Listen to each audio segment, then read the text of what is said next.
تشکرات دی دنیا دے اندر اپنے رب دے سامنے دامن تے چوڑی پھیلا کے تہاڈی ساریاں دی ترجمانی کر دیا ہویا میں ایک سوال کرنا چاہنا میں آکھیا میرے پروردگار اج تیرا خطاب لاجواب بڑا عالی شان ہون والا ہے ربا اج مینوں ذرا دسنا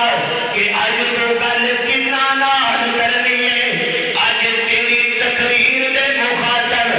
انبیاء ہون گے اج تیرے بیان دے مخاطب صرف روحاں ہون گیا اج تیرے بیان دے مخاطب سارے انسان ہون گے اللہ فرماندے نے نہیں نہیں نہیں اج میں اعلان بڑا خاص کرنے والا اج میں میسج بڑا خاص دینے والا اج میں گلاں بڑیاں قیمتی کرنے والا اج میں داستاناں بڑیاں پیاریاں سنان والا اس واسطے پیاریاں تے راز دیاں گلاں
سونا